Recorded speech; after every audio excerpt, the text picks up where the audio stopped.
Bhagawatha Vahini, Chapter 3. The Child Parikshit and the Prophecy. Alas! Is he to suffer at last this tragic fate? Is this to be the reward in store for him for all the good? Can the consequences of years of good living suddenly turn into this calamitous end? It is laid down that those who die drowning, those who are killed by a fall from trees, and those who die of snake bite have a bad afterlife. These are considered inauspicious deaths. Those whose deaths are such become ghosts and have to suffer so, it is said. Why should this child end up like that? Oh, the horror of it! Oh, the injustice of the whole thing, lamented Yudhishthira, biting his lips to suppress his sorrow. The Brahmins hastened to console him. "Maharaja," they interjected, "there is no reason to give way to grief. Such a great man will never meet with such a tragedy. No. In the horoscope of this child, studying the positions of the planets, we can clearly notice two happy conjunctions, which indicate Vajra Yoga and Bhakti Yoga, both powerful and propitious.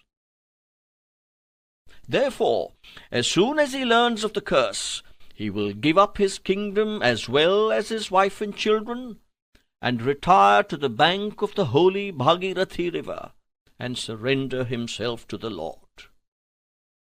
The great sage Sukha, son of Vyasa, will arrive there and initiate him into Atma-jnana, self-knowledge, through the recital of the glories of Lord Krishna and the singing of his praise. Thus he will spend his last days on the sacred bank of Ganga, and breathe his last with the adoration of the Lord. How can such a man meet with any tragedy or calamity?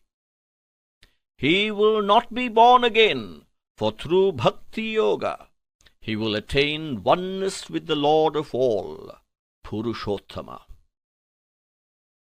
Hearing these words, Yudhishthira gave up grief and became happy. He said, "If this is so, this is no curse. It is a unique boon." At this, everyone rose. The Brahmins were honored as befitted their learning and austerity. They were given gems and silken clothes, and the king arranged to send them home. Yudhishthira and his brothers moved into their palaces, but they spent many hours talking about the happenings of the day, and of the fears luckily removed. They were filled with joy at the turn the predictions had finally taken. The baby grew in the lying-in room as the moon in the bright half of the month. Since it was born as heir to the great empire after a succession of dire dangers, everyone loved it and guarded it like the apple of the eye, as the very breath of their lives. Draupadi, who was broken by the loss of her own children, the Upapandavas, Subhadra, who had suffered inconsolable loss in the death of Abhimanyu, and the Pandava brothers, who dreaded that the terrific arrow of Ashwathama, directed against the posthumous child of Abhimanyu, still in the womb of Uttara, might do the worst and destroy forever the Pandava line. All were relieved, nay, were overjoyed when they saw the child.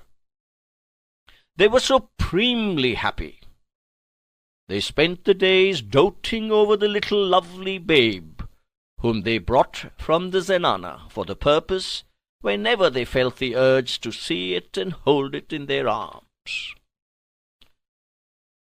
The child too was very bright. It seemed to watch the lineaments of every one who fondled it or came before it. It stared into their faces long and lovingly. All were surprised at this strange behavior. Every person who came to it was subjected to this searching examination by the child, who seemed determined to trace someone or something in the world into which it was born. Some said, sadly, it is seeking its father Abhimanyu. Others said, no, the child is searching for Lord Krishna. Some others opined that it appeared to be trying to discover some divine brilliance. The fact remained that the child was examining all, for some trait or sign which it knew already, to recognize some form that it had in mind. Pariksha was the word used by every one for the quest in which the child was engaged.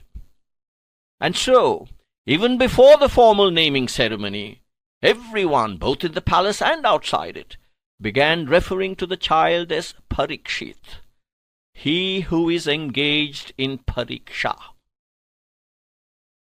That name, Parikshit, stayed. From the Raja to the Ryot, from the scholar to the boor, from the monarch to the man in the street, everyone addressed the child as Parikshit or referred to him so. The fame of the child grew from day to day. It was on everyone's lips. One auspicious day, Yudhishthira had the court priest brought before him, and he commissioned him to fix a good day for the ceremony of naming the child prince. The priest called together his group of scholars and astrologers, and after consulting the conjunctions of heavenly bodies, they discovered a day which all of them agreed was a good one for the event. They also settled at what hour the actual naming has to take place. Invitations to attend the ceremony were sent to the rulers of the land, to scholars and pundits, as well as prominent citizens. The king sent his emissaries to invite sages and personages full of spiritual wealth. Arjuna went to Lord Krishna and reverentially prayed that he should shower his grace on the child on the occasion. He succeeded in bringing Krishna along when he returned. When Lord Krishna arrived, the sages, Brahmins, Rajas, subordinate rulers and citizens got ready to receive him with respectful homage. The Pandava brothers, attired magnificently, waited at the main gate of the palace to offer him welcome. When the chariot of the Lord was sighted, drums sounded, trumpets pealed mighty welcome, and joyful jays rose from every throat. Yudhishthira approached the chariot and embraced the Lord as soon as he alighted. He held him by the hand and led him into the palace, where a high throne was specially placed for him. After the Lord was seated, all else occupied their seats according to their rank and status. Sahadeva went to the inner apartments, and the child was brought on a gold plate, resplendent as the sun, made more charming by magnificent jewels. The priests recited prayers invoking the gods to bless the child and confer on him health and happiness. Sahadeva laid the child down at the center of the court hall. Maids and chamberlains came in long lines towards the place where the prince was, holding in their hands gold plates full of perfumes and flowers, silks and brocades. Behind specially fitted curtains, the queens Rukmini, Draupadi, Subhadra, and Uttara were rejoicing at the happy scene, watching the gambols of the child. Sahadeva took the child and placed it on a bed of flowers in the mandap that was erected for the naming ceremony. But the child rose on all fours and started crawling bravely on, in spite of the remonstrances of the maids. Apparently it wanted to proceed somewhere. The efforts of Sahadeva to stop its journey proved futile. Yudhishthira, who was observing its movements with interest, said with a smile, "Sahadeva, do not stand in the way. Leave him alone. Let us see what he does." And Sahadeva left his hold. He allowed the child to move wherever he liked. Only he took care to keep his eye always on him, lest he fall or hurt himself. He followed him at every step vigilantly. The child, who got freedom of movement, soon made a beeline towards the place where Lord Krishna was seated, as if he was a long acquaintance whom he was seeking to meet. The child grasped the feet of Krishna and pleaded by his looks that he may be taken on to the lap and fondled. The Lord saw his yearning. He laughed aloud. Then he graciously bent low and lifted the child onto his lap. Sitting on his lap, the prince was staring at the Lord's face without even a wink. He did not turn his head this way or that, or pull at anything with his hands, or make any sound. He just sat and stared. Everyone was amazed at this behavior, so unlike that of a child. Even Krishna shared in the feeling that pervaded the hall.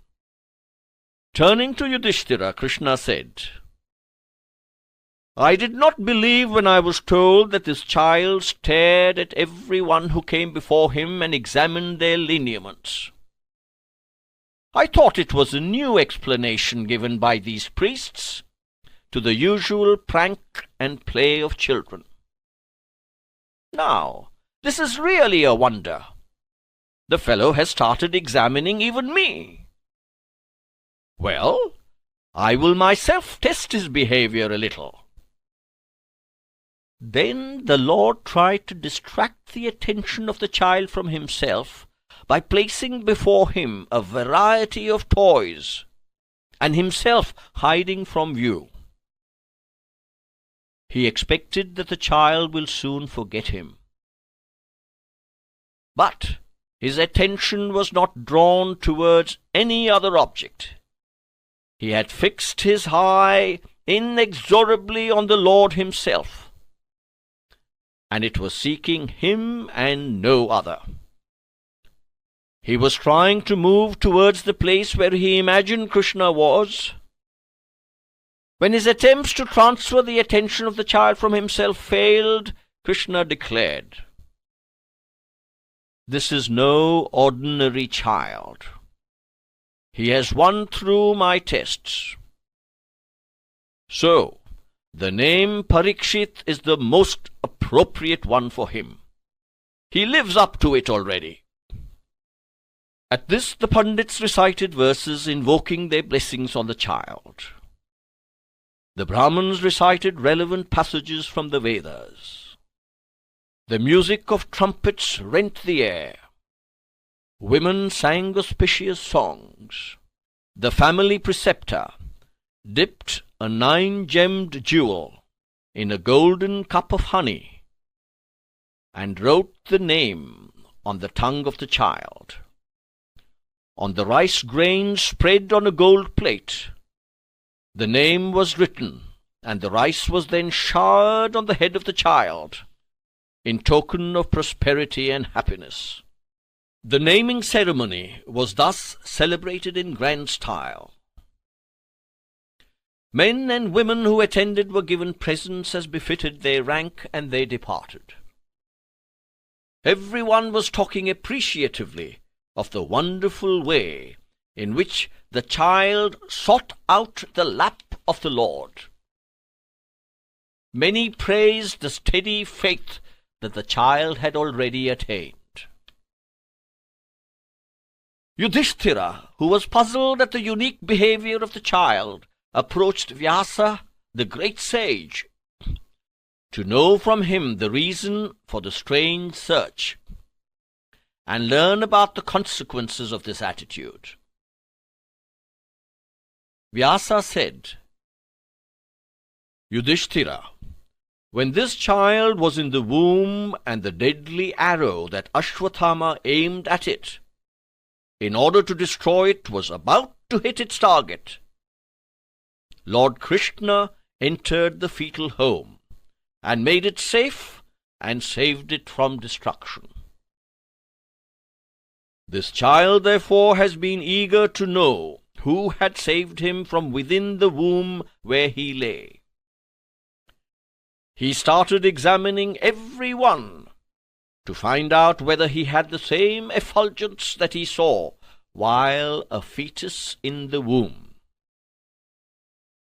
Today he saw that divine form with all its splendor, and so he moved straight towards him and prayed to be taken up and seated on the lap. This is the explanation for the strange behavior about which you are curious to know. Hearing these words of Vyasa, Yudhishthira shed tears of joy and thankfulness. Overjoyed at the limitless grace of the Lord, he paid him reverential homage.